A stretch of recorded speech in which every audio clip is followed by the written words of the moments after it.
Nous avons pris le temps d'écouter la presque totalité des acteurs, l'État, les clubs, les groupes d'intérêt, le comité de direction de la FIF. Et permettez-moi par une métaphore de vous présenter l'image que nous avons trouvée. Nous avons trouvé une institution certes vivante, mais très malade, à genoux et qui a des difficultés à respirer.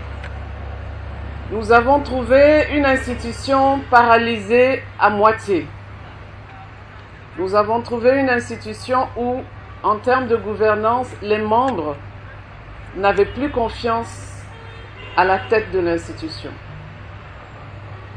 Devant ce constat des symptômes et devant le fait que c'est une institution qui était asphyxiée financièrement, asphyxiée aussi par le manque de compétition dû à la Covid-19, nous avons décidé, en tant que collège, si j'ose dire, de médecins, de dire qu'il faut pallier d'abord à donner de l'oxygène à l'organisme de l'institution et ensuite de faire un diagnostic complet pour savoir quelles sont les causes réelles des soucis de santé qu'a cette institution et pouvoir y trouver les médicaments appropriés. C'est pour cela que, nonobstant le fait que nous n'ayons que 3 mois, nous avons décidé de relancer les championnats. De relancer le championnat de Ligue 1, de Ligue 2 au mois de mars, le championnat de Ligue 3 et le championnat du football féminin au mois d'avril. Le championnat de Ligue 1 va débuter le 19 mars 2021 et s'achever le 27 juin 2021. C'est un championnat qui va se jouer à 2 poules de 8 avec une super division. Les détails vous seront donnés après si les questions viennent par les techniciens. Le championnat de Ligue 2 va démarrer une semaine après, le 26 mars 2021. Il va courir jusqu'au mois de juillet 2021. C'est un championnat qui va se jouer avec 3 poules de 8. Le championnat de D3 et de la Ligue féminine va commencer au mois d'avril. Nous attendons qu'une programmation exacte nous soit faite à ce sujet. Lorsque nous avons rencontré les clubs de Ligue 1, de Ligue 2, de Ligue 3, ensemble, nous avons décidé de la formule exceptionnelle à réaliser dans un cas exceptionnel.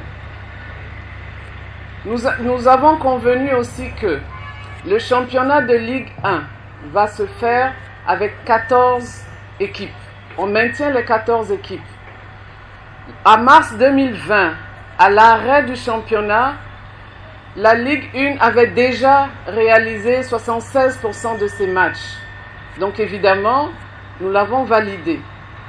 Ce qui veut dire que le championnat de Ligue 1 va se faire avec 14 équipes.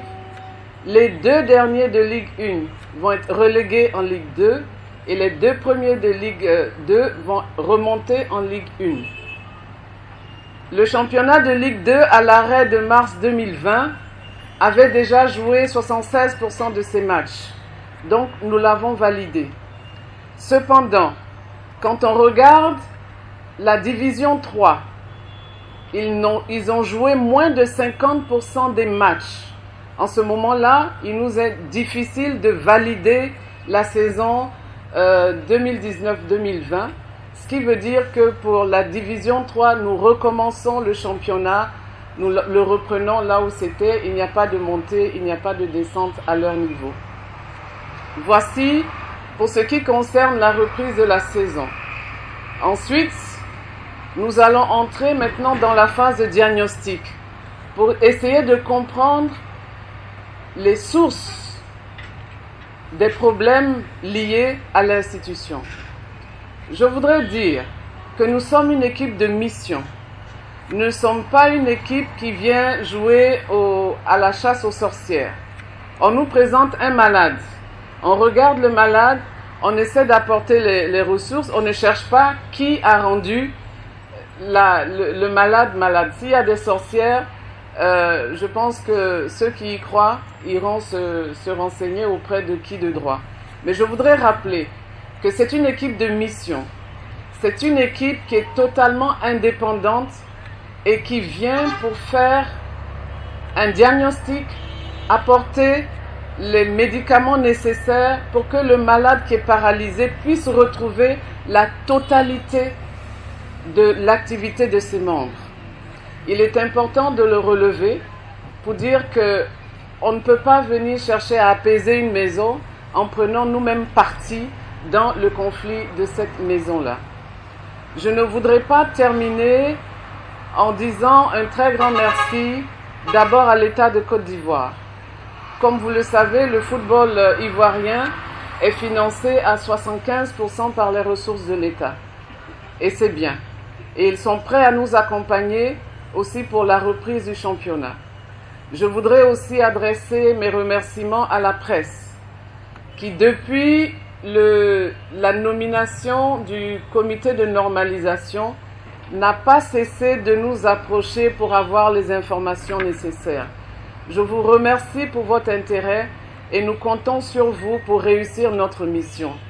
C'est un défi, c'est difficile, mais nous croyons que rien n'est impossible à Dieu et que si nous mettons ensemble nos compétences pour permettre de relever ce défi, nous allons y arriver et même avant terme. Je vous remercie.